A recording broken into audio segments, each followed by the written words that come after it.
Thanks for listening to the Military to Civilian Career Transition Power Hour. 1 hour of tips from experts and real stories from people just like you. For those thinking about what lies ahead, for those going through the job search, and those who have paved the way to their next career after the military. These professionals are dedicated to helping you move forward successfully to the next phase of your career after the military. Welcome to Exchange.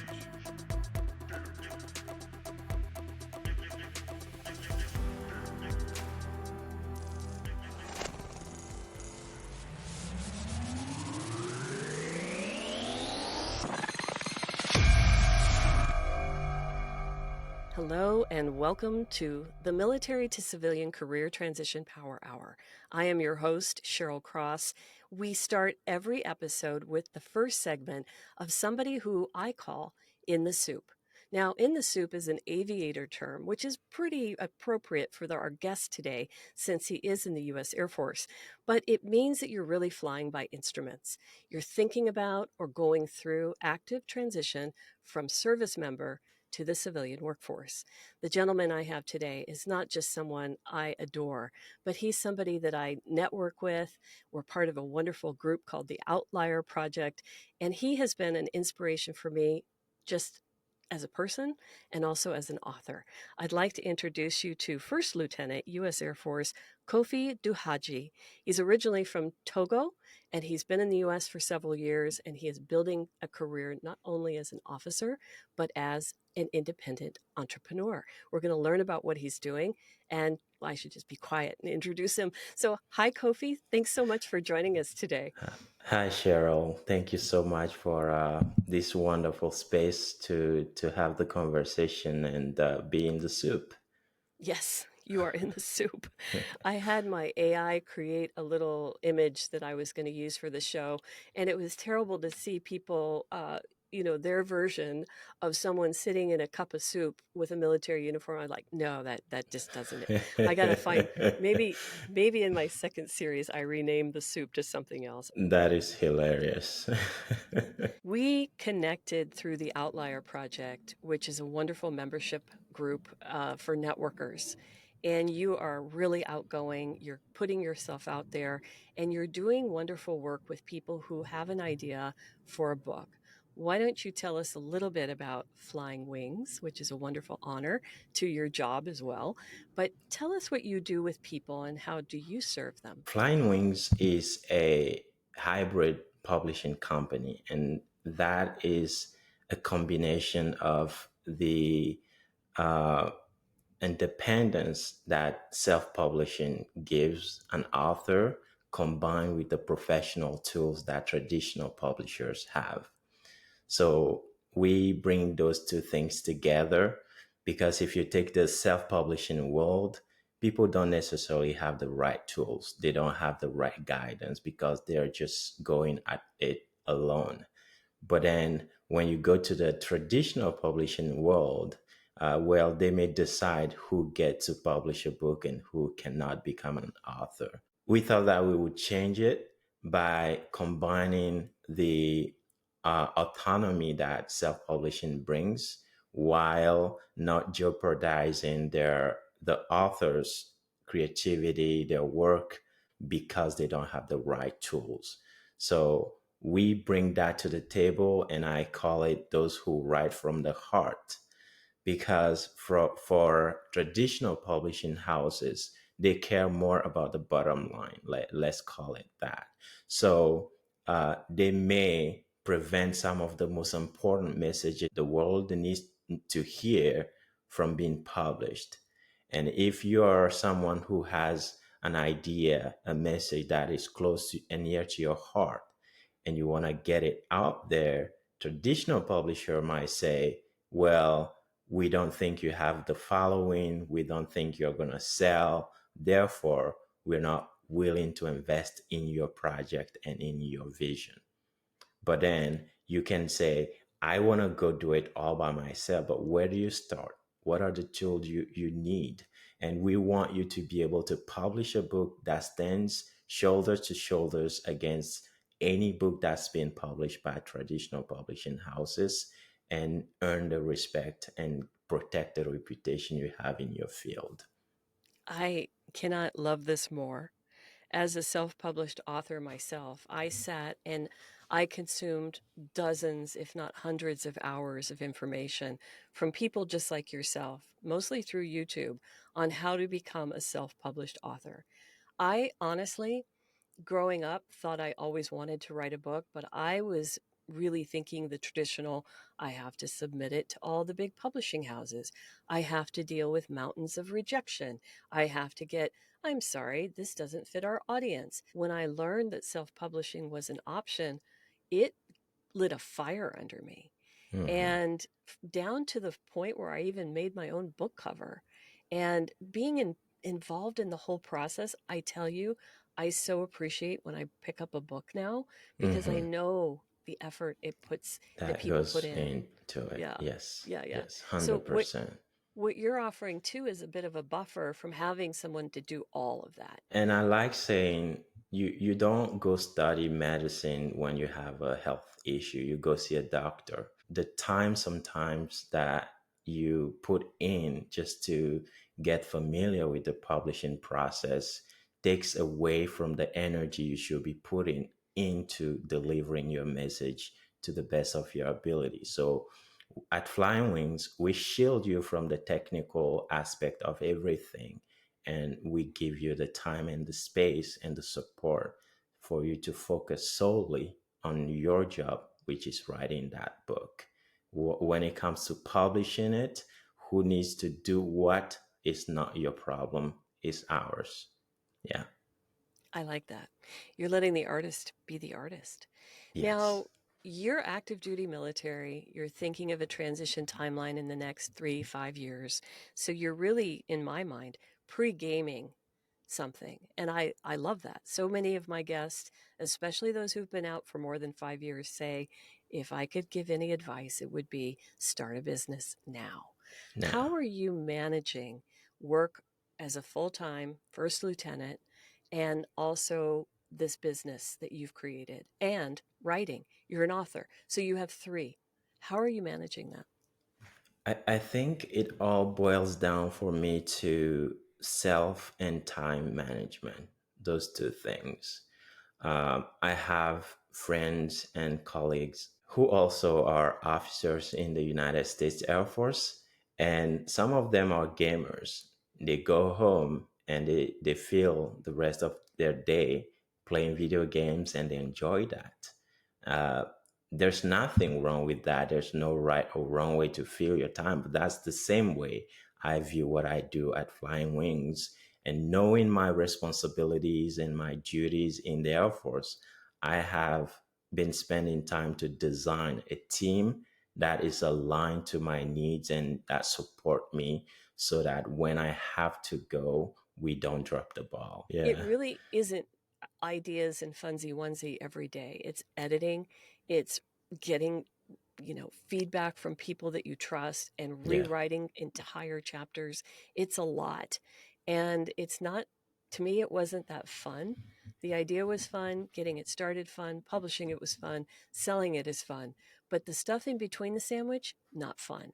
How do you work with people on the not so fun stuff? On the not so fun stuff, one of the key point that I work on with my authors is that we find what works for them, not what the narrative say they should be doing.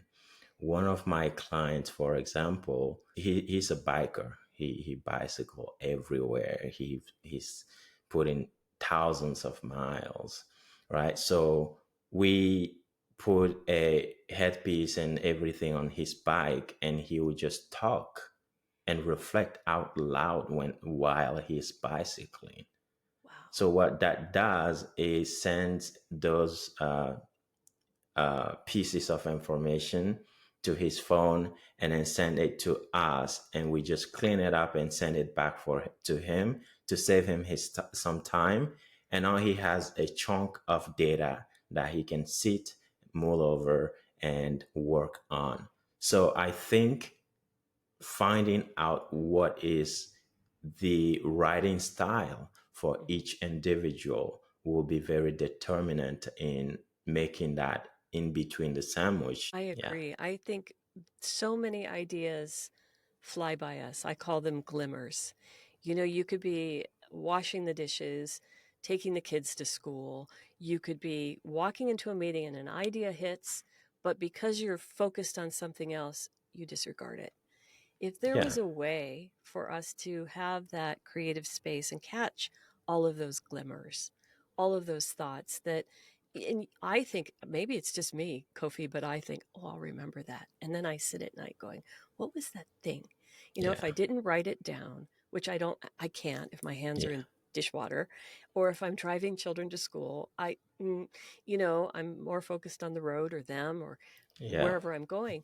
Hmm. So this is a great thing. And I wonder if people even realize that so many ideas pass them by every day. How might folks, other than getting on a bicycle and putting a headset into their helmet and you know, sending you information, what are some other tips and tricks you would give to people so they can capture those In ideas? addition to knowing your learning style, you have to be proactive and prepare your environment in a way that support how you can capture those ideas. For example, we would recommend to someone who likes writing things down to have multiple notebooks around the house and even inside a toilet room. And then anytime an idea pops out, they can real quick reach out to that notebook and write that idea down. If you're often close to your phone, you can also have a note app on your phone. If you have an iPhone, you can use your note app straight from the iPhone and write that down or use a voice note to capture that from your phone. So creating an environment where you have the tools readily available for you is going to be determinant to support that. For example, if we are driving somewhere and I tell my wife, hey, babe, help me remember this, she knows that I can't write it down right now, but I want to remember it. So, and sometimes she's like, I can't believe I'm saying this right now. Like, this doesn't make sense. I'm like, yeah, taken alone, it might not make sense, but it's going into a bigger plan. Don't worry about it, you know. And over time, she becomes a team player and support how sometimes I capture those important ideas. Even my 12 years old daughter sometimes help me uh, remember certain things that are important in that aspect. You're engaging your entire family. And there's nothing better than an accountability buddy when you're trying to be creative or if you're just trying to remember things. I love that. Thank you for sharing that. I know your wife is Absolutely. a great partner of yours. You talk about her often. So please tell her we said hi. Will do. Um, this show is about transition. We're talking about your side hustle. I know that you have a lot of advice, not just for people who have glimmers or ideas or want to become authors. As you think about what life would be like after the military, and you know, for those of you, I want you to look him up. If you could look up Kofi and understand his incredible background, where he came from, how he left his country, and the celebrity status that he had, and then coming with his dream to serve in the US military and the work that he's doing now. It's really remarkable. But Thank you. t- talking to the people who are maybe thinking about transitioning, what advice would you give them? And it could be things that you're doing or things you wish you were doing because you're Yeah. doing other things. Share Mhm. with us what's important. I would say the first most important thing is don't wait until you're about to start transitioning to start transitioning. You've got to start now. There's always something you can do every day to get yourself ready. And my godmother always tells me if you're ready, you will never need to prepare, right? So you get yourself ready every day. You do something, even if it's subtle, you do that little thing and it's going to get you closer to your goal. And the beautiful thing too is that the military, if you're in the Air Force, the Marines, the Army, the Navy, is taking care of you while you're still in. So take advantage of that and build yourself some foundation from the tools that you've been given. And you earned those tools. So use them wisely and appropriately and build yourself the foundation, because when you wait, whether it's building relationships along the way and telling people what you're aiming to do after you're out, and asking for help when you need that help, and meeting people and knowing that I might need this person in 2 years, start building those relationships up. And the sooner you start, the better it will be. I agree. And one thing I've noticed about you, Kofi, is that you work from a passion. And that's really your incentive, is to fulfill your passion. And when you do that, I want to support you. I've noticed that with my show too, because I have such a purpose behind wanting to get the voices of 100 transitioning military veterans, the whole shebang. People want to support that. Yeah. There isn't a week that goes by that I don't have thank you notes in my LinkedIn messages from Hmm. people I've never met. And I know that I'm giving value. I know the people like yourself that I'm interviewing are so honored to be on the show and just tell their story. So, when you come from a place that's kind of exciting, people want to grab your shirt tails and go with you Yeah. because it's really honest and integrous. But now, let's say the military comes to you, and I'm not pre-gaming this, but let's say, you're getting a couple really big promotions there, buddy. You're making it, and you're very well respected. I know because I've talked to a few of your commanding officers on this show. One of your mentors, Scott Heathman. I don't know if he was your commanding officer, but He Scott used to Heathman, be. Yeah. yeah, he speaks so highly of you. And he said to me, Cheryl, you have to interview him. I said, I know he's on the list. We're working on it.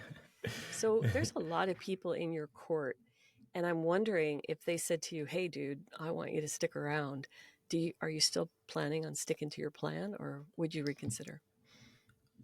I don't think I would reconsider, despite the deepest respect I have for my folks, because I believe in seasons.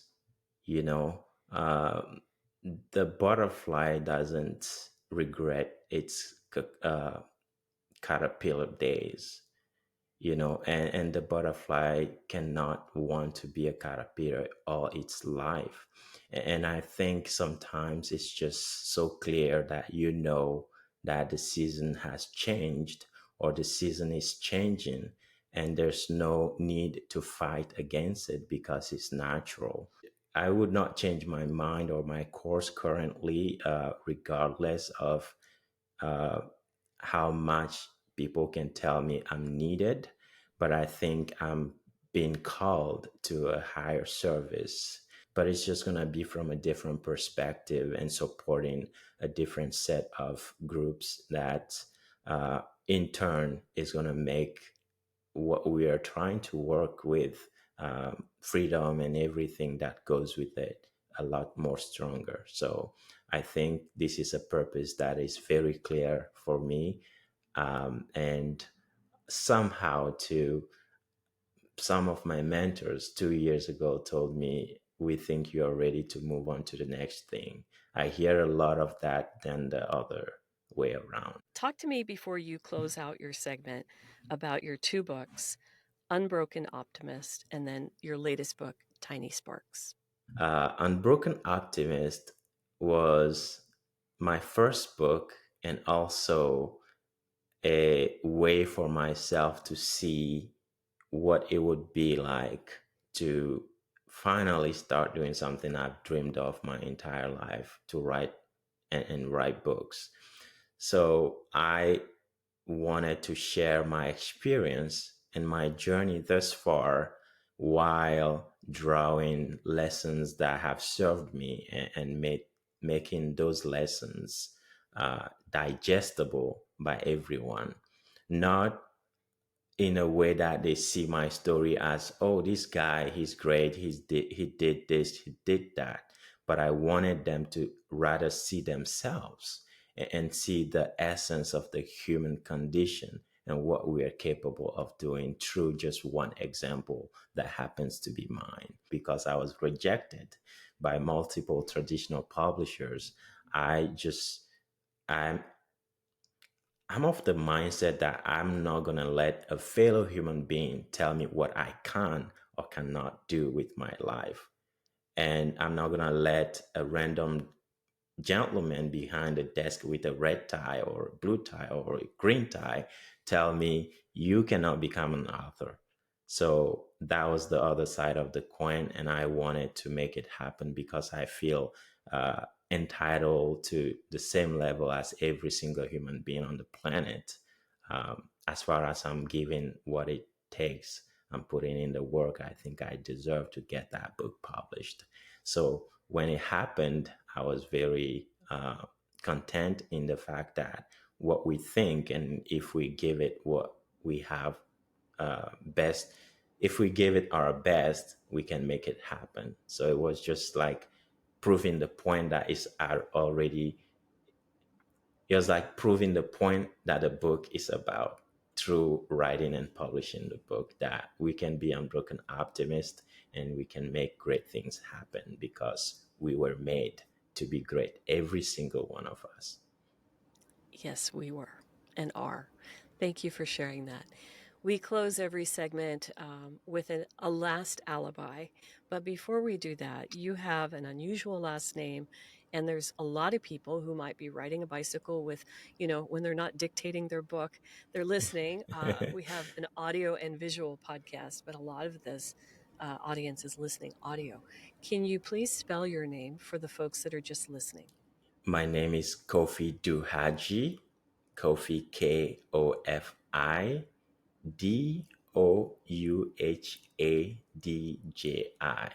Kofi Duhaji. And what is the best way if somebody wanted to connect with you? Would that be LinkedIn? The best way would be LinkedIn. Yes. Okay. And you have a Yes. website too, I believe. Kofidouhadji.com. And if I you... just found out 2 days ago that I'm on Wikipedia. So they so it's so easy to find me online now. Let's talk a little bit about your last alibi. What words of wisdom, or what would you just like to leave our audience with today? On the first page of my second book, Tiny Sparks, it says, "Only those who dare to fetch water risk breaking the jar." Ewe wisdom. I'm from the Ewe culture. That's my cultural background. And what that means is that if you want to do something, it's okay to break a couple of jars if you're going to get water from the river. But if you're breaking jars, you'll come back home with an unbroken jar filled with water. All that to say, don't worry about mistakes, take risks, be smart about it, be wise, look for help, the right information, but take action. Take action, always. We're going to wrap up Kofi's segment. I just want to say thank you so much, friend. I appreciate you taking the time in your busy schedule to record this segment for us today. Thank you so much, Cheryl, for having me. It was a pleasure. My honor, sir. This was Kofi Duhaji, and he is in the soup, just a few years away from his potential separation from the military, retirement, leaving the military. And right now he's doing incredible things. Look him up. We're going to take a very brief break, and then we're going to roll into our expert segment. So don't go anywhere. Just stay tuned.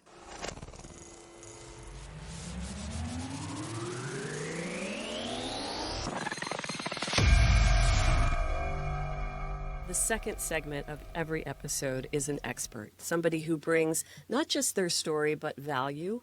And today I have a personal thank you for somebody I have used over the last year or so producing this show. He is an expert in the field of new media, but he's also an expert in the field of legal, entertainment, intellectual property law. I'd like to introduce you to someone I admire, and I'm thrilled that he's here today to share his information with you, Mr. Gordon Firemark. Hi, Gordon. Thanks so much. Hi, Cheryl. Thank you. And I think my hat size just increased. I know. So. I love introducing people. It's so much fun.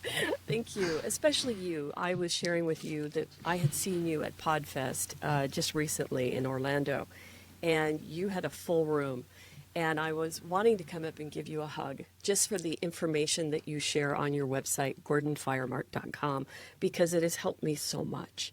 And you had so many people that I had to go to another event. So this is my unofficial hug. So thank you. Well, hugs back to you. Yes.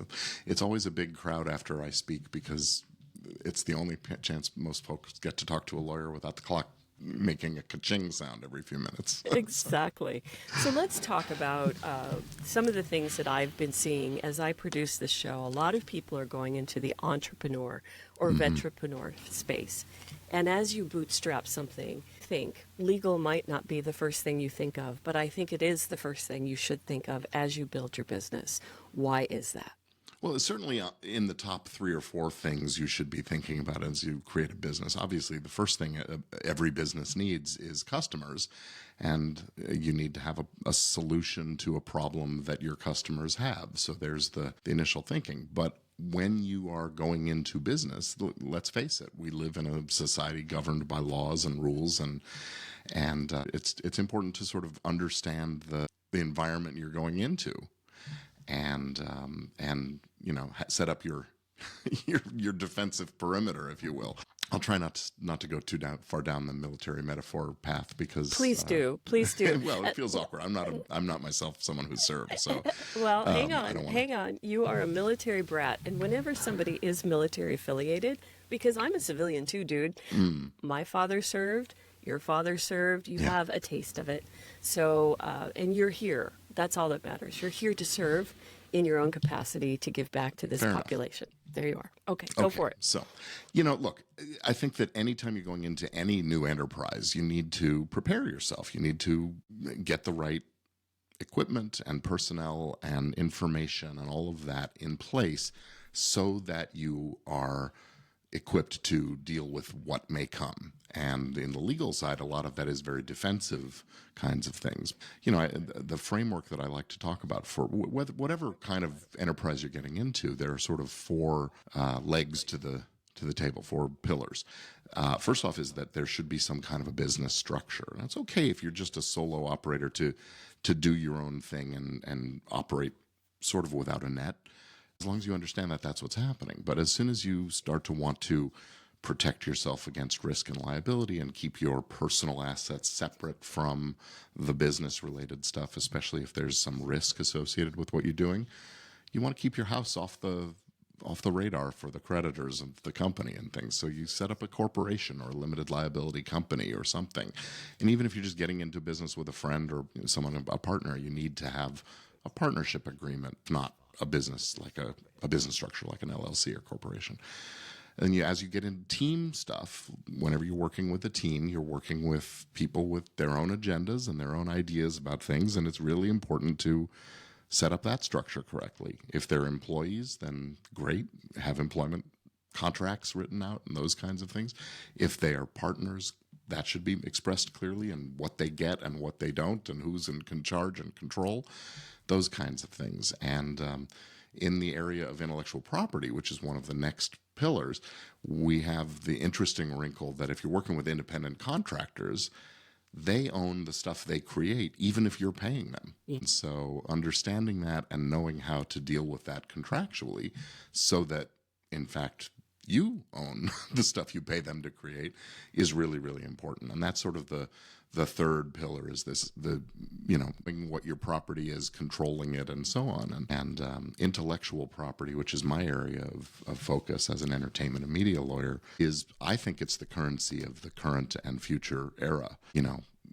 We make machines, we make widgets, but the technology that's in them is intellectual property. So we have patents and copyrights and trademarks and just trade secrecy and things. So using non-disclosure, confidentiality agreements, all those kinds of things is really important, as well as trademark to protect your brand and copyrights to protect the materials you create, the output of your work. And then we get to the getting paid part of things and having structures set up to not just get people to agree to pay you, but actually to collect when they're supposed to pay. Yes. Those kinds of things. So it really comes down to these structural things, these property things, and good contracts and good relationships with people. And like the old saying is, good fences make good neighbors. Well, I say good contracts make good business partners. They do. And I can tell you, as someone who has utilized your information, I have a little higher gloss. I hear this all the time. You are so professional. Yeah. You know, when you reach out with just a studio link and say, hey, let's put something recording, but you send them a guest release, Yeah. that guest release really seals the deal. It's like, this is serious. I'm serious. I have an Yeah. LLC. This is, I took all of your advice and I'm so grateful. Another content creator you probably know, Emily D. Baker. She also hailed from California. Yep. She's hugely popular now because of her fun legal show. Mm-hmm. And we all went down the rabbit hole with the Johnny Depp Amber Heard trial. But she was emphatic on getting, people were asking her all these questions about being a content creator because she just exploded. Mm-hmm. And I think she was on a legal talk and she said, you all are the worst offenders in the world because you think that you can just stand up in court and deal with it. Just get it all done in the beginning. So it's like the cobbler's children don't have shoes. The lawyers who are doing content are not protecting themselves. So dealing with the creative community is really a lot of that right brain, left brain kind of, Yes. bridging the gap.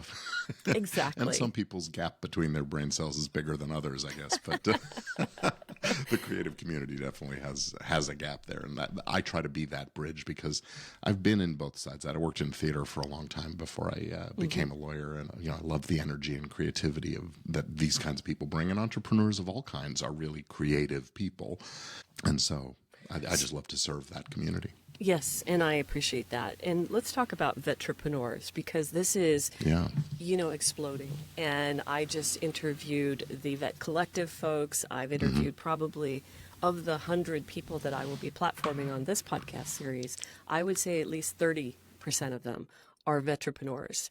So what would you say to somebody who's thinking, now again, a lot of the folks that are listening, if they aren't already in the civilian workforce, they're thinking about what it is they want to do.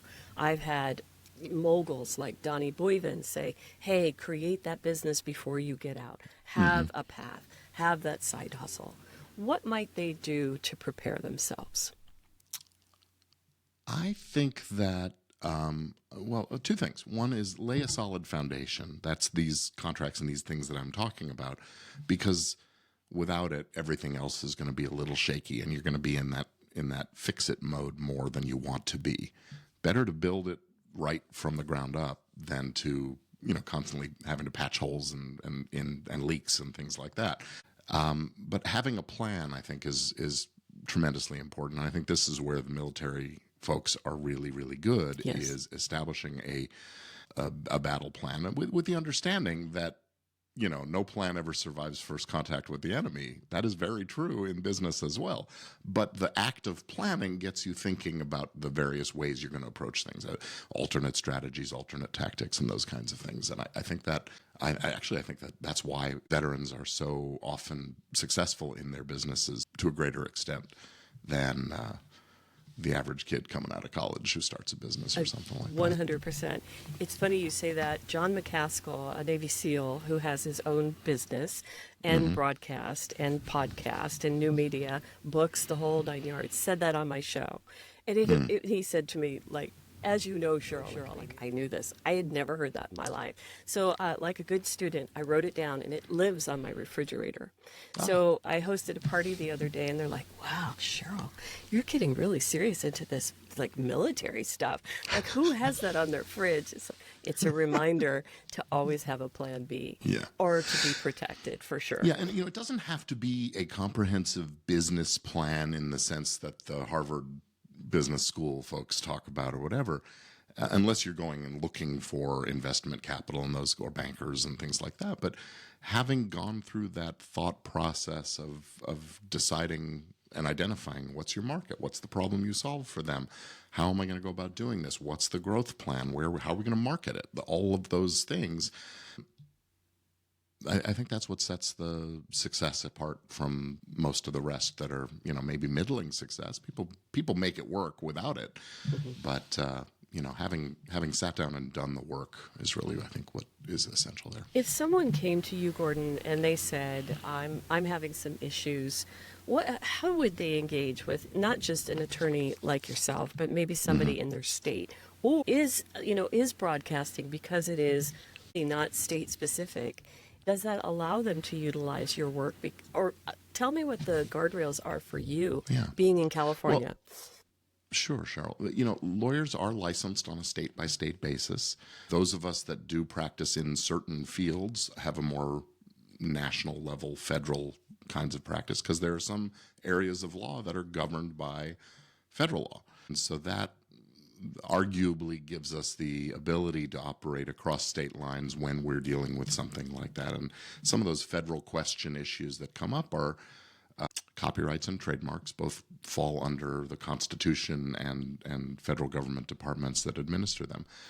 Registering a copyright or even just administering a license, negotiating a contract for a license of a copyright, I think is enough of a nexus with the federal things that I feel reasonably comfortable, and I may get myself in trouble saying it, but I feel reasonably comfortable working with someone from another state, as long as I can sort of show, well, they're dealing with something that has a linkage to my home state of California. But, ultimately, there just won't be many people in some places with any knowledge or experience in a field. So I think you're looking for the person who has the skill set more than the license for that state. And there are ways that we lawyers can affiliate with someone in another state to sort of cover the belt and suspenders approach to things. That's the good thing. But ultimately, finding a lawyer to work with is a matter of do the legwork, do your research, due diligence. Sometimes that's just about asking around and getting a referral from somebody you trust and finding out that the experience was good with that person and they knew how to help me. And other lawyers will be the best source of referrals for me, or lawyers who know me and know what I do. So ask around. Yes, and when I sat in the room that you were speaking at PodFest, there was one seat, and it was because somebody had to use the restroom, so they jammed out. And I sat down, and I said, "Is this seat taken?" He said, "Well, you can sit there for a second." Cool, because it was standing room only. And I said, "Do you know him?" And he said, "He's the best." And I thought, well, this is a big deal. Okay. I felt like I was meeting the king. But there goes another hat size. But, you are working so hard to give back to our podcast community, and podcasting is growing. Can you give more of an overview of how you see it? I mean, as a creator, I'm in my silo, but as somebody who serves this community, you're really seeing the explosive growth. Talk to us about that. Yeah, well, podcasting in particular is growing at a tremendous clip because the barriers to entry are so low. It used to be when you and I, sad to say, were starting out in our fields and broadcasting and things, you wanted to have a radio show, you either had to have a radio station that would hire you, or you built your own transmitter and did it and got a license to broadcast and all that. Nowadays, for $100, you can get a microphone that connects to your computer and an internet connection, and you're up and running. So it's gotten very easy. And I think that's great. It's a very level playing field, and it allows for a multitude of voices and messages, and we all can have our impact and the influence that we want. And the hard part is sometimes turning that into income. And that's sort of where I try to wedge my particular way into things. Is I try to provide something for everyone for people at all phases of this. So you've commented that I put a lot of free information and resources out there. I've got that guest appearance release that you and I used for me today. I signed my release for you. He signed his own release. I was wondering if you were going to bring that up. I thought, well, this is full circle. And I'll tell you, even though I wrote it, I read it carefully and I did spot the things that you changed. Thank you. And I'd be a hypocrite not to sign the release I wrote. But anyway, I give that away as a way of getting people into my orbit. And I provide I speak at events, and I do several podcasts of my own and YouTube channel, and folks can find me anywhere to sort of hear what I have to say about these fields. So I'm providing some free information for the folks who need free. I provide some do-it-yourself training and tools through the avenue of online course material and coaching and those kinds of things for the folks who feel comfortable doing for themselves with a little instruction and access to the kinds of resources, forms, templates, and things like that. And then, of course, as a lawyer, I'm a service provider, so I'm happy to handle the done-for-you folks as well. And whatever allows you to sleep well at night and fits in your budget, I'm trying to provide something for everybody. That's my strategy. If we could spend the next 10 minutes talking about the biggest thing on everyone's lips that is a content producer, and that is monetization. So if you're on YouTube, you have to hit certain thresholds in order to become AKA monetized. Yeah. And, in my world, coming from broadcasting so many years ago, we had ad people that went out and sold our shows. And they were selling them in big buckets. We were part of a greater, conglomerate of probably stations that they were selling this ad revenue to. I find it, not only difficult to even have the conversation as a creator, but so many people are having to put themselves in that seat. What advice do you have for folks? Well, I think that early on in whatever enterprise you're doing, you've got to focus on just making a quality product. Really, you can't attract an audience to come and listen to you, ramble on and the drivel kind of a level of content. So you've got to make sure that the product, the content is really, really good, attracts the audience, keeps them there, because that audience for the show is ultimately the product that you're selling to the sponsor. And the content that you make is the bait that gets them to come and listen. So step one is make great content that attracts a good audience. Grow that audience. In the new digital media space, a lot of that is about engagement with the audience, not just good content, but also they want to feel like they're part of a community, part of a family. And so doing what you can to foster that sense of diehard loyalty. I call them stark raving fans, right? That's what you want. Because, if you got 1,000 of those and they're willing to give you some of their money, you can make a living pretty quickly. And I won't take credit for that 1,000 True Fans notion. I forget who wrote the book, but there's a book called 1,000 True Fans. Well worth reading. But that's also what you need in order to get sponsors to pay you, is enough of an audience that there's a return on the investment for the sponsor. Because a fraction of them are going to come and purchase the product or buy the service or engage with their product or content or whatever it is. So you need to build up a big enough audience, and it takes a while. And I think that's another lesson I would say. If you're starting out, make sure your runway is long enough that you can actually get off the ground. Yes, and absolutely. And you said this on a show, and I realized that my first podcast, which is the one we're doing today, would be my I'm Figuring This Out podcast. And I am. Right. Sure. I'm not sponsored. The only thing I sell is just please keep listening. Hit that like and subscribe button. Yeah.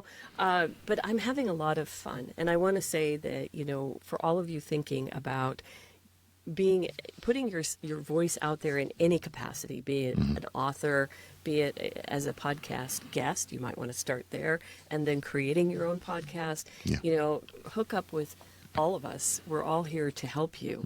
And I probably talk to one person a week, Gordon, that wants to know what my tech stack is, what's my process, how am I doing this. So, we're all there to help you point in the right direction, because honestly, and I don't want to get political on this show ever, but I think that the traditional media is failing a lot of people. And so the independent content creator is rising because of it, because people are just tired of the mainstream news sources. So getting specific content in bite-sized pieces is really becoming very popular. The things about this digital media world we're in is that we've shifted, and I would say the audiences have shifted their attention from broadcasts to narrowcasts. They're very interested in what they're interested in, and they don't really care about, who created who has the best recipe for lemon cake, unless they're a baker. Yeah. And that kind of thing. But the other thing, you mentioned that you're in the figuring it out phase with this show.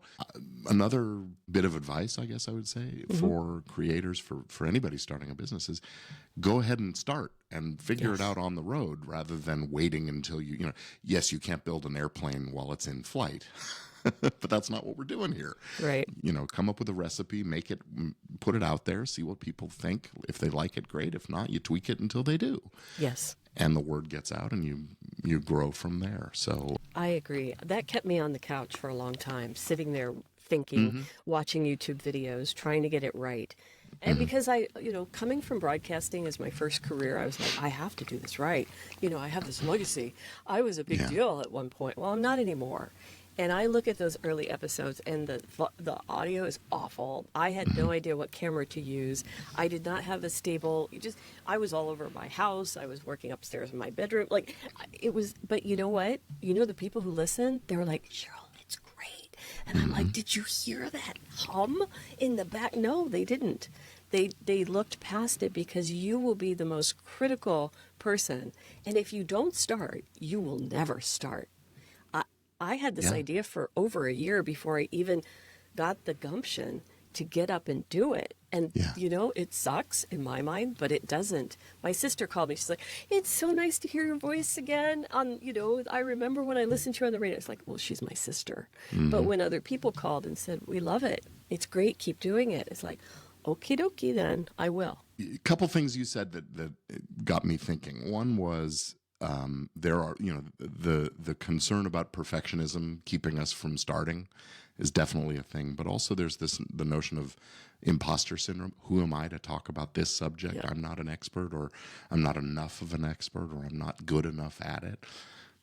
Just get started, get out there and do it, and become the expert. Interview the experts. Be a good listener and a good learner. And that's what some journalism is really just bringing your curiosity and your critical thinking skills to whatever it is you're doing, and the rest will fall in line. We have a few minutes left of the episode segment, and I wanted to talk to you about something that is on everyone's lips, and that is artificial intelligence, AI. Are you working in that realm at all? Working in it, I'm using some of the AI tools quite a lot, and I'm thinking an awful lot about it. I'm paying close attention. I said earlier that the intellectual property is sort of the currency of the modern era and the future, and if that's the case, I would say AI is the bank robber right now, or the potential bank robber. The AI raises a lot of issues in the area of intellectual property and ownership, because the law is built to recognize human effort as the thing that causes ownership of, the authorship of a work under copyright law is what gives you ownership of it. Well, if you're not a human, you can't be the author, and therefore you can't own it. And if you tell a machine to create something, machines don't have a right to own things. So the law, the way it currently reads, is it doesn't have an owner. And so if I trigger the AI to make something, to write a book, and I want to sell it, the buyer doesn't have to pay me for it. They could go, get a copy and just use it, and I don't have any recourse. So that's on the ownership creation side. But also, these AI tools didn't just develop and learn their knowledge from nowhere. They went and they consumed millions and millions of pages of text, essentially, that had real human authors who do own what they created. And so right now we're in the midst of lots and lots of lawsuits, creators, owners, authors, songwriters suing the AI companies because nobody asked their permission to ingest all that content from which to learn. And we don't know how the law is going to turn out on this. There's arguments on both sides that maybe freedom of speech is a factor here, that the AI companies sort of had a right to go gather the sum of human knowledge and turn it into computer programs and things. So we'll see. Paying close attention, using the tools myself, and worrying a bit about it. It's fun but scary. I love it. I use my robot every day. What else would you like to end your segment with before we tell people how to get in touch with you? Don't let any of these perceived hurdles or worries get in the way of getting out there and making stuff. Nothing ventured, nothing gained. If you don't put something out there, there's no chance of anything coming back to you. Get started, start ugly, start dirty, and polish things as you go. And I think that's, improvise, adapt, overcome. Isn't that a military expression also? I think that really works and applies in business as well. Gordon, thank you so much for being on the show. and for giving us your 25 minutes of wisdom and good heart and just great advice. How might someone reach you if they were interested in checking out your free materials or speaking with you? Search for Firemark and Law on the web, and you'll find me. You can go to gordonfiremark.com, which is sort of a central hub for my products and services and the freebies, as well as my done for you stuff. So that's the place, gordonfiremark.com. I really appreciate you being on the show today. Thank you so much. Cheryl, it's been a real pleasure. Thanks for having me. You bet. My name is Cheryl Cross. This is the Military to Civilian Career Transition Power Hour. We're going to wrap up our expert segment with Gordon Firemark, and we're going to be heading into somebody who's been out of the military about a year, but no more than 4. So stay tuned. We'll be right back. Did you know that each year, more than 200,000 service members leave the U.S. military to find new careers? If you or someone you know is planning to leave service, our host, Cheryl Cross, has taken her 20 years of HR experience and written an essential guidebook for people just like you. It's called Civilian Mission, the 3-year guide for military professionals planning civilian careers, and it's available online at Amazon and other major retailers. Civilian Mission is packed with essential information to help you ease the gap between military service and your next exciting career after the military. Before we get back to the show, we want to say thanks for listening to the podcast. We appreciate your support. Now, back to the show.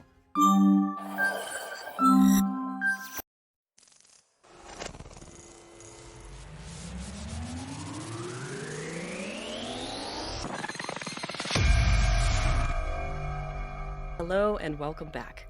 We have somebody who has just retired on her 3-year anniversary of being a civilian outside of 20 years of the U.S. Navy. She retired at senior chief and now is a huge advocate for those who need a voice just because of the things that she encountered and the life that she has lived. I'd like you to meet somebody I found on LinkedIn, and I know you're going to hear her very interesting story. Please welcome to the show, Leah Stiles. Hi, Leah. Thanks for joining us today. Hi, thank you so much for having me. Your story is an evolution of experiences that you had both in the Navy and before. Why don't you go ahead and tell us what life has been like after your retirement of 20 years and what led you to create Sea Waves? Great, sure. So I will tell you, when I retired in 2021, I thought I knew what my path was. I thought when other people spoke of their transition, it was difficult for them because they were unsure. And so for me, I was pretty confident that since I was sure that I wouldn't struggle as much in transition. And I really couldn't have been wrong about any of it. Number one, transition is difficult. No matter how much you prepare for it or think that you're prepared for it, it is just absolutely difficult. For me, it was like, going 120 miles an hour for 20 years. And then I hit the brakes. And it was also just crazy timing for me. My husband and I retired on the same day. He also served 20 years in the Navy. Oh, and good coordination on your part. I hear that's really difficult to do. So it is. Actually, our son serves as well. He's stationed in Greece in the Navy right now, too. So right at my retirement was when we were down to just one baby left in the house. And last month, she turned 18 and graduated high school. So the transition of going from military to civilian also really lined up with the whole, empty nester syndrome. And wow, what a storm. What a tornado storm. Right. So the things I'm hearing from people that are leaving a very structured, predictive, not just a career environment, but the environment of the Navy, the Air Force, the Marine Corps, the Army, wherever, Space Force, let's not forget them, or Coast Guard. Have you missed it? That's a really good question, Cheryl. There are parts of it that I missed, yes. First and foremost, there's nothing compared to the camaraderie and relationship that you have with your fellow service members. Like there is just nothing like that I have found in the civilian sector that even compares to the relationships that you build and that you have. Absolutely. I hear this a lot. And I want to say for the folks listening, you will find teams in the civilian workforce. You will find teams even in some Fortune 10 corporations. You just have to find your people and create those trust bonds. The competitiveness in the corporate world may or may not exist as much in the armed forces, but it's definitely there. We talk a lot. In fact, I just gave a talk yesterday about going from we to me mindset, and how when people are interviewing, how it's important for them to talk about what they did, because you're all trained to talk about the team, the mission. It's not really about the individual. It can't be. And thank you for doing that, for sacrificing your own agency for that many years, because that's how I look at it. You're all regaining this sort of agency as you come back through and live this entirely different life outside of that structure, outside of that camaraderie, and looking for it in different places. So where did you find your support? Through retirement. Yes. So it worked out really well for me. Like I said, that my husband and I were on the same journey, exactly the same time together. We packed up our house in Virginia, and the day we retired, we moved down to just outside Orlando, Florida, in Winter Garden. Our house at that time was the only house on the street built, because we're having it built. And while we were moving in and back and forth, I saw other houses on the street just kind of come up. I never met anybody else on the street except for a few months later when the house right next door was built. And I just happened to meet them, and they were two Air Force veterans. And it just I met them one day after living here about 4 months, and I don't think there's been a day to go by that I haven't seen them or spent time with them or talked to them again. And I just feel like that was an amazing blessing that I received just right next door. They're still the Yeah. only neighbors that I know. I don't know anybody else. Maybe for a homework exercise, we'll get you to go meet your neighbors. You know, you can't choose two things: your family and I think your neighbors. Isn't that the saying? There's two things in life you can't choose, and that's one. So you're very lucky. At least on one side, you have great neighbors. Hopefully, the other side, you get to meet them as well. So Well, I'll let's tell you, Cheryl, I had to re-choose my family as well. So Um, let's talk about that, because I'm curious what Sea Waves is, why Sea Waves started, and when I say Sea Waves, it is your 501(c)(3) that you created. At what point did you create this after your transition, and why? so I'll back up a little bit to um, my childhood was very challenging. It was filled with a lot of abuse and toxicity and terrible relationships. And I grew up in and out of foster care, and I grew up in and out of like residential treatment. And so by the time I joined the Navy, I was really on a search for a family. So while you are so correct, we don't get to choose the initial family that we're given. I'm so thankful for the fact that I learned how to then choose. I call it family, right? The friends and family that you just kind of develop around there. Um, Almost anybody that my children call aunt and uncle are truly just probably not their biological aunt and uncle, and they can't tell the difference, and I'm okay with that. Um, so when I joined the Navy and I was searching, for this family feeling, of course, as we talked about, you find that camaraderie, and you find it quickly because you just bond right together. One thing I didn't share with my husband, biological family, or my Navy family was that the whole time I was struggling with an eating disorder. Mhm. So for the first 10 years of my career, I silently suffered. I didn't tell anybody what I was struggling with. Um, And then, approximately on the timeline, the next 5 years or so, I was like, oh, wow, this is truly a problem that is truly affecting my health and my well-being. And I really need to do something to, get help. But I also knew that I didn't want to risk my career or have any consequences through my career. There was still a lot of stigma and a lot of unknown and taboo about a lot of it.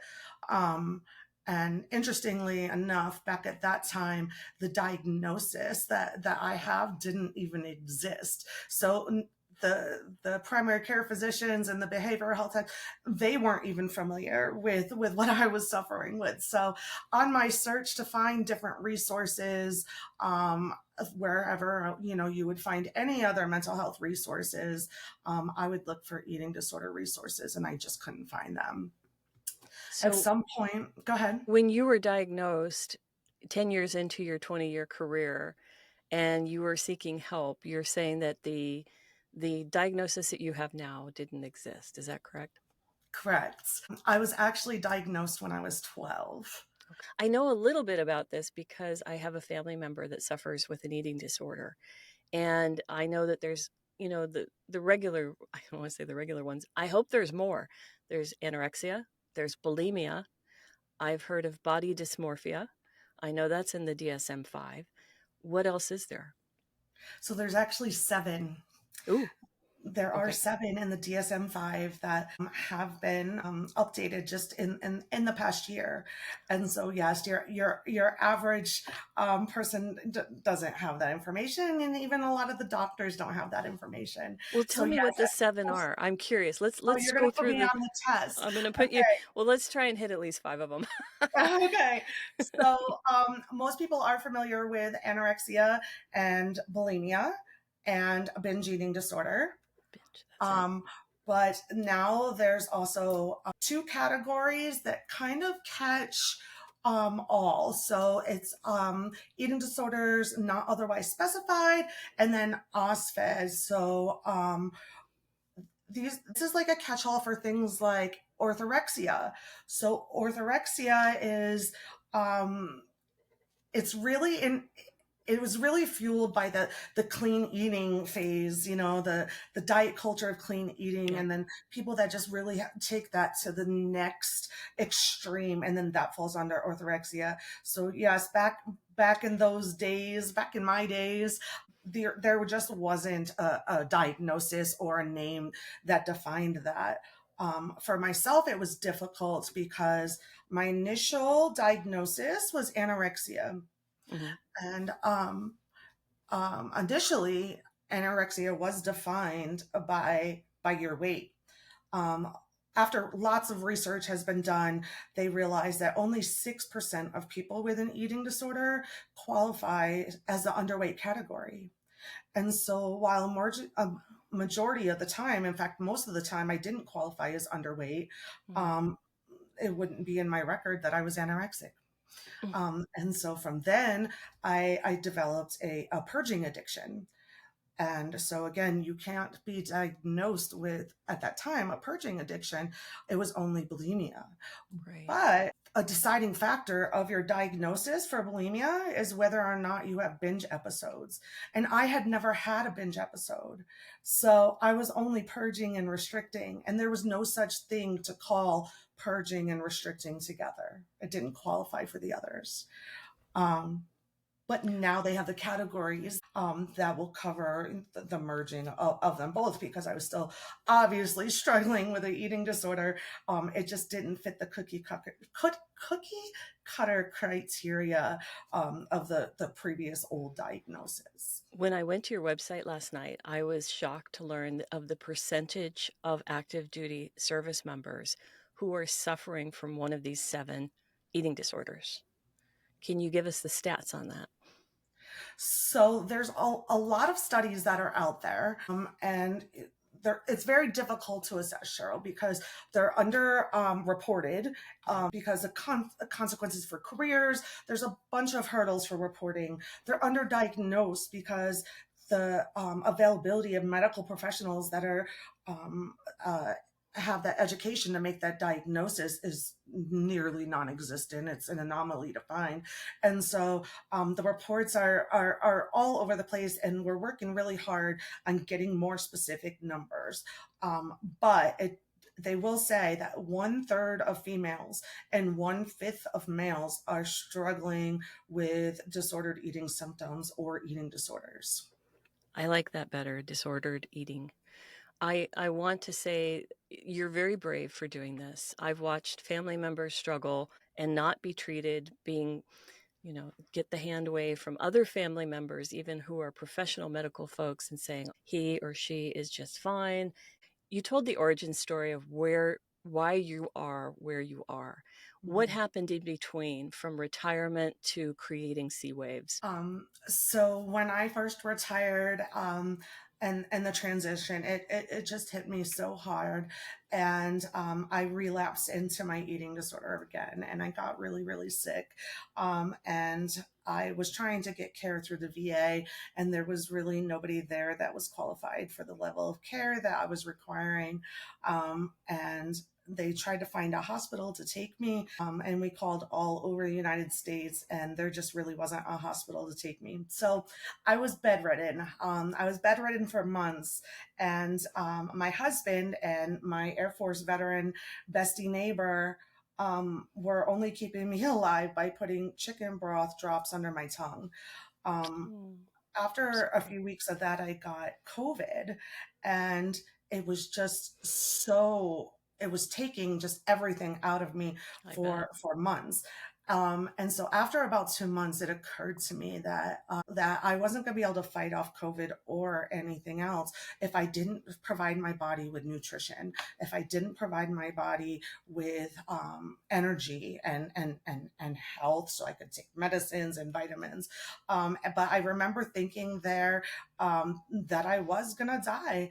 Um, and I said to myself, if I don't, though, if I don't, I'll do something. I'm gonna do something so that other people out there know where to find help, that they know where to find these resources, that they know that there's somebody that understands the struggle that they're going through and is willing to help um, get them to the light. Hmm. Thank you for sharing that and being so vulnerable and transparent. These stories are difficult, and I want to remind all of our listeners, if you feel that you are struggling with any type of mental health issue, and that includes eating disorders, please seek assistance. Find support and mentorship. And mentorship isn't always about careers, Hmm.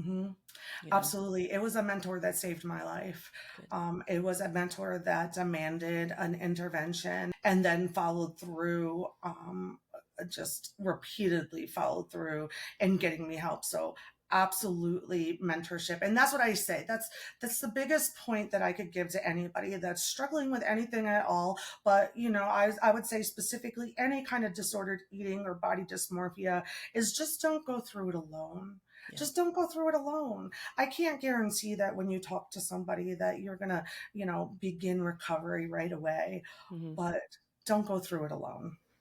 I appreciate you sharing that. So, career wise, did this put a hindrance on your career? No, because ironically, the way that eating disorders work through perfectionism and dedication, the more I struggled with my eating disorder, the more I excelled professionally. There was a lot of obligation that I put on myself, especially as I grew more into the leadership positions, E6, E7, E8, um, and I just felt that I had to be the everything for everybody. And I'm an empath, so a lot of that I put on myself, right? But it was just an internal spiral that I had. I was so determined not to let the spiral, affect anybody else, my family or my sailors, or I didn't want to cause any more hardship on anybody. Hmm. So when my mentor mandated my intervention, I was on deployment in the middle of the ocean on an aircraft carrier, and I had about 30 sailors, and I just couldn't imagine leaving them. They didn't have a clue. They had no idea that senior chief was hurting or struggling. And so that all played a part in it too, because remember I talked about how important family is. Yeah. And I was the division's mother figure of Yep. among other things. And so yeah, the pressure I think that I put on myself to be the best leader, which in my mind at that time meant looking as good as I possibly could in my khaki uniform. But let's talk MOSs. Where do you feel the biggest hits are? Are they the pilots? Are they the high performers? Are they the special ops? Where does this live, or is it So everywhere? that's a great question. It is everywhere. Eating disorders do not affect a different demographic very much at all. Males and females, lower rank, higher rank, every race. Um, that being said, I did read an article yesterday that said that the Navy sees the highest rate of eating disorders above all branches. And you know, I mean, that could probably change from month to month or year to year, but that's the one that I read yesterday. Um, but I don't think that they discriminate in any kind of way. I Hmm. think, you know, first of all, just being American in itself and diet culture with fat phobia is just difficult. But when you take it to the next level of being in the military and the expectation of fitness, that's expected of all of us, Yeah. depending, you know, all MOSs are required to pass the BCA. Okay, so it's not MOS restrictive. I know in male sports, and a lot of women are experiencing this too, wrestling is always under, and fighting now, boxing, fighting, whenever you have to hit a weight or weight class. For prevention becomes such an important part. We should be starting right from the beginning, the E1s, right in boot camp, and then saying, just like that, hey, you're going to be expected to make weight once or twice a year, whatever it is per branch at that time. And so you're going to see things that have been acceptable, intentional dehydration, body wraps, just all kinds of unhealthy behaviors that have become normalized in the military community, especially in Mhm. preparation for BCA. But just Mhm. like what happened with your friend, if you do that a couple times and then repeatedly, it becomes an addiction or a habit or Yeah. something that you absolutely rely on. And so that's why it's so important, I think, to really be talking about this in the prevention sense. And then, of course, continue to talk through the disordered eating, because when we get to the eating disorder diagnosis, it's a lot harder to treat and recover, and as exists right now, to find those resources to help that. So that is where Sea Waves came from. Sea Waves is actually an acronym, because in the Navy we love acronyms. So it's support, education, and awareness for wellness and validation for eating disorders and self-care. And so we kind of cover, everything there. Self-care is so important in making sure that you can be the best leader and the best warrior that you can be. And so that's what we try to do here at Sea Waves. Well, you've been very specific about what you did in the military, and I love that. Thank you, because this is very valuable. But our listeners are really focusing on what they might do after the military. So, serving 20 years and serving at your level, I'm curious what your career trajectory was after retirement to creating the nonprofit. Were you working a normal job? What happened? So immediately after retirement, I was working an office job, and I found out quickly that just really wasn't the right fit for me. When I founded Sea Waves, it was really a passion project at the time that I thought was going to be just advocacy every now and then.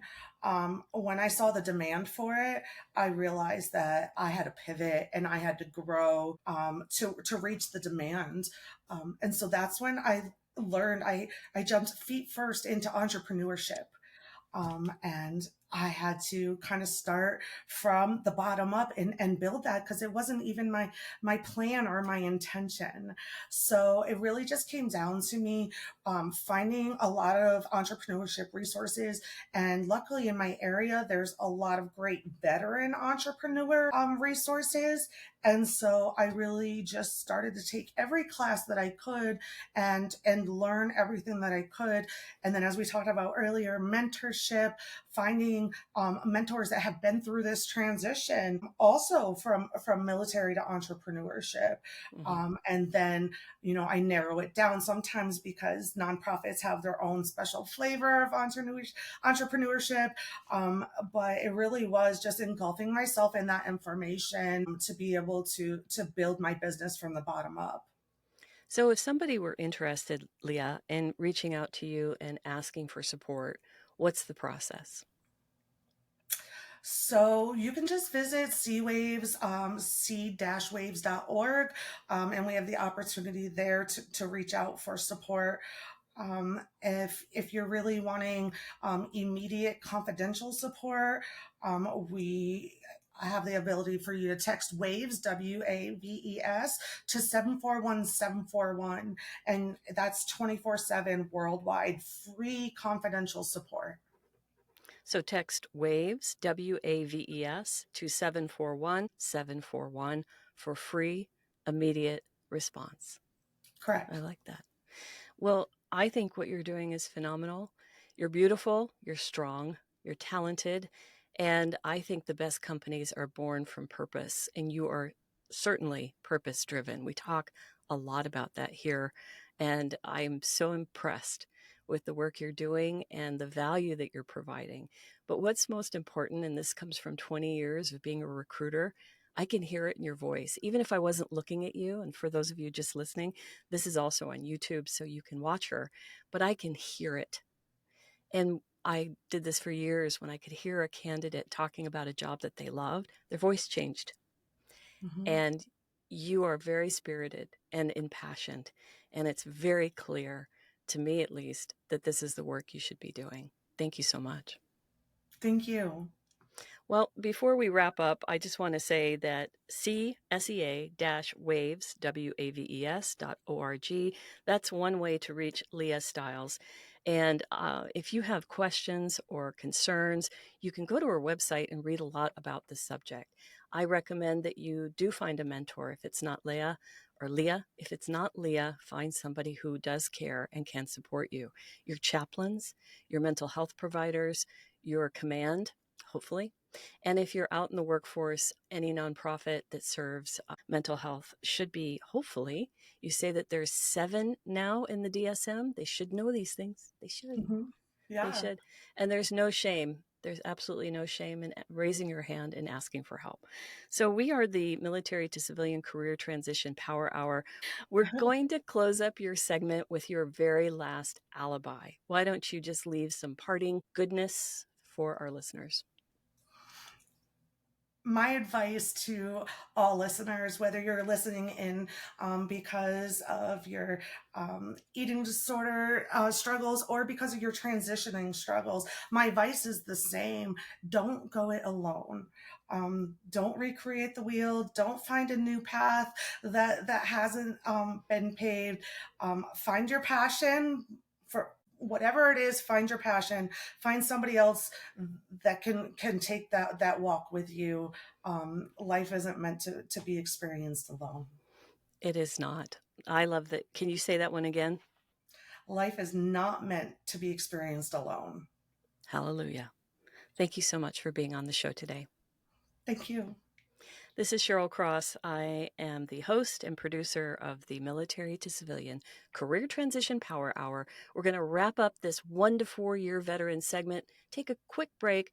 We'll be back with somebody who's been out in the civilian workforce doing exciting things for at least 5 years. Stay tuned. If you or someone you know would like to be featured on the Military to Civilian Career Transition Power Hour podcast, write to us at the letter X, changepodcast.com. That's xchangepodcast.com. Thank you again for your support. Now, let's get back to the show.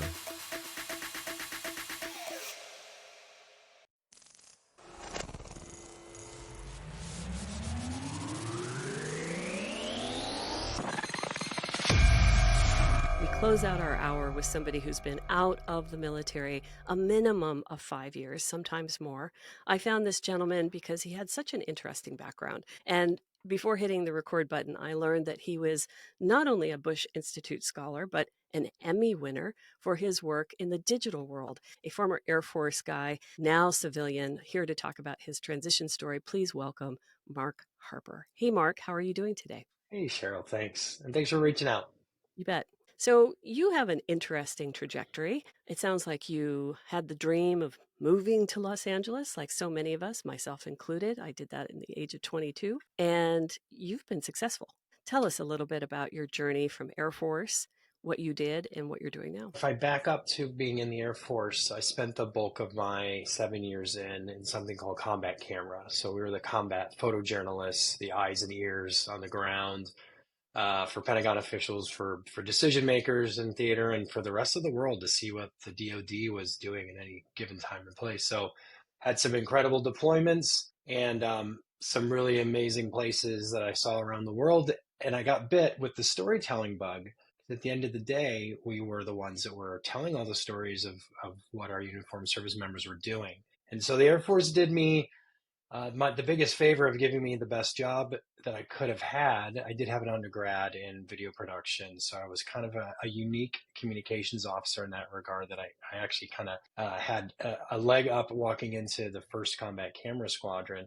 But they also did themselves a disservice because I loved it so much. I wanted to see if I could take that experience and just move to Los Angeles and see if I could do anything in the entertainment industry. So, as you are aware, we're at the very end of the second big writer's strike in Hollywood. Well, my first day as a civilian was at the beginning of the first writer's strike. Oof. And so when I stepped foot into town, every single production shut down. Every show and every movie went on hiatus that was still in pre-production or was still just like about to shoot. And a lot of movies had to go, and a lot of TV shows had to go off of the initial drafts, which is scary for any producer to hear out there. It changed my approach. I had this incredible combat camera background, and we're talking around end of 2006, 2007 timeframe here. Because I had this incredible story of being and leading combat photojournalist teams, I had a lot of like really cool connective tissue, and I would meet somebody, explain what I did in the military, and then they would introduce me to someone else. So I did a lot of like old-fashioned networking, and the military didn't at the time do a good job of saying you got to go out and meet people and build a network. They kind of assigned a network to you. Right. So it was a lot of me trying to forge my way through that in the very early years, and I ended up kind of gravitating more to the business side of the entertainment industry. But this means I did do things like I took internships when I first got out to Los Angeles. I was fetching coffee and picking up pizza and delivering and photocopying books and scripts, etc. And I loved it. I had one development exec walk up to me and say, "I just asked you to photocopy a book. And I found out that this time last year you were running a team of 79 combat photographers across Iraq." And I said, "Well, one, I will be the best darn book photocopier you've ever seen. And two, that is correct, but I'm here now. And just like the military, you put in your dues, I'm starting from book photocopying level to work my way up. Why don't they just buy books? I don't get it. We have to photocopy. Anyway, different story for different They keep day. the copier companies in business for sure. Certainly and they do all the different colors for sure. Yeah. A lot of colored paper. You go into a production office and you see the 5 printers and the wall of paper, and you're like, is this an arts and crafts class? Yeah. No, really that's something. just different scripts have different colors depending on where they're at in the process. Well, I'm proud of you for doing that. That is the story of so many people who moved to Los Angeles paying their dues. You did it with humility, and I'm curious, did you call him sir? So I kind of learned pretty quick at this time frame. The country was about to go through a resurgence of like caring about the troops, but we had hit, I think, our first level of fatigue, especially like in Hollywood. There wasn't like this, I think, real appreciation at the time. I ran into 2 camps. One is someone just not being able to get past me as it's just some trigger puller somewhere. the other side of that being like absolute indifference, right? I found that I had to start kind of like moving that part of my identity to the background. So I left that internship and I found a paying job, but again, it was over on the business side of the entertainment industry. So this is at a massive post-production house, and we were going through the transition of film to digital cinema. And I had applied internally. I had only been there like 4 or 5 months, and I applied for an internal position to go become um, a manager of the Blu-ray production of, let's call it like the anniversary of The Lion King. Mm-hmm. And so there's a million different components to project managing that. The HR rep said, looked at me and was like, "You've only been here 4 months. What makes you think you can do this role?" And I said, "Well, before this position, I had run very complicated campaigns inside the military, and then blah blah blah blah blah. Walked through all that, and then on top of that, I have report cards from the military that claim that back up my claims, and they're signed off by more important people than me." She was very reluctant to like kind of move me forward to the next round to even meet the interviewer. I somehow got wind from the interview that I would deign to take this experience in the military and try to present it as complicated or complex as authoring a Blu-ray title. When I did finally get in front of the hiring person, she was like, you should be my boss. What are we doing here? And I'm like, no. I just would love a crack at a role like this. I ended up actually jumping from that position to go work in marketing at Paramount Interactive. This is the very beginning of digital marketing for studios. And I am going to date myself here, but I went on to go run Optimus Prime's MySpace page. That is a while back. That's okay. As No well judgment. as some other really cool properties that were just getting into digital media at the time. So Transformers, G.I. Joe, Star Trek, they were all coming out that same time frame. So I got to see the entertainment world from the post-production side and from an actual studio side of things. But still, there was no guaranteed path to what was going to come next from that. I definitely didn't still have a way to charge forward. And it was at this point in time that I elected to go use my GI Bill and go to UCLA Anderson, their School of Management. Good. And so I could try to properly catch up. Now that I kind of pushed myself into more of the business side of the entertainment world, I wanted to catch up with kind of the business acumen that I had lost or not ever attained while doing push-ups and screaming and running around deployments. That was an interesting thing to go back to school. Some things that happened in between there, but then I was very fortunate one day to come across this guy named David Gale, who's the former head of MTV Films, and he had just started this ideation of this thing called We Are the Mighty. And the We Are the Mighty was to be a brand wrapper and a platform for storytelling inside of our military community. And at this time that it was getting launched, which was roughly, we flipped the switch on to the website on Veterans Day, November 11, 2014. We were setting out to create an entertainment brand that really was for and by the military community. And is that still going on?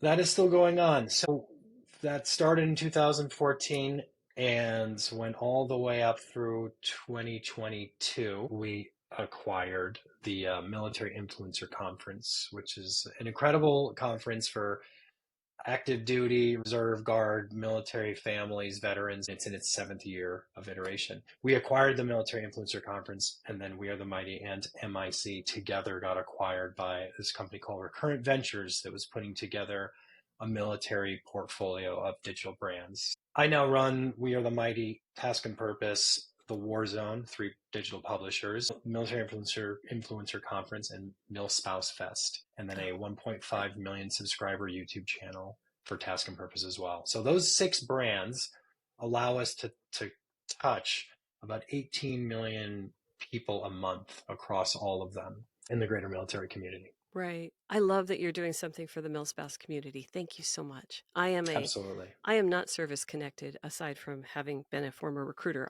My father was in the military for a very short period, compulsory service, Korean War. It changed his life. He never spoke of it. That generation did not speak of war. I learned about the MIC as I launched my podcast, Veterans Day 2023. Earlier that year, I was interviewing people who were in Vegas at your conference. Oh, okay. Jay Salters was one.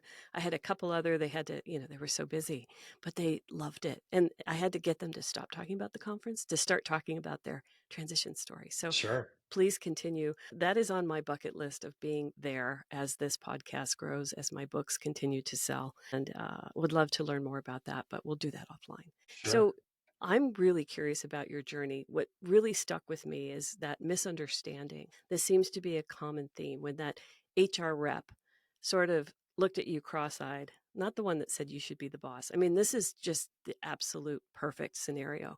You have this complete spectrum of understanding. You have somebody who completely doesn't get it to somebody who totally realizes your worth.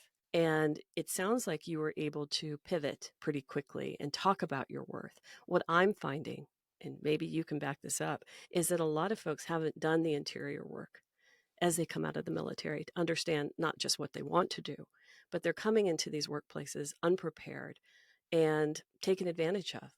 Not that we can educate everybody. I mean, I'm trying to do it as an HR consultant. I do it every day with my clients, but it's up to the individual to become the advocate for themselves. Can you unpack that a little bit more on how you did that? It sounded like it was a little earlier in your career. One thing that I skipped on my path out to Los Angeles is I had been working with, and these used to be more prevalent, a junior military officer recruiting firm. What they forced me to do is to translate my experiences through a whole series. It was a lot of work.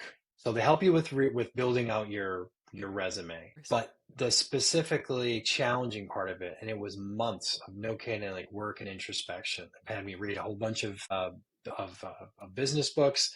It was a lot about taking like roughly 5 different flavors of questions you would get in any type of organization for HR recruiting, and then having 3 or 4 really good stories that show that you not only understand what the question is being asked, but you have done exactly what that question is gearing you towards and apply it to their company. And so my first job offer, and I was literally on my way from South Carolina to Los Angeles, was actually from USAA.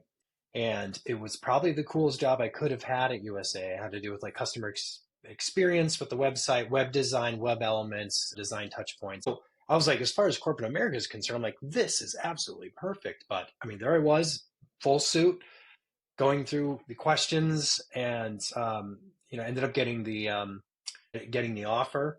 And then I had mentioned to my little brother that, hey, some of my friends are going to this USA company, and this seems like a pretty like safe and amazing new chapter.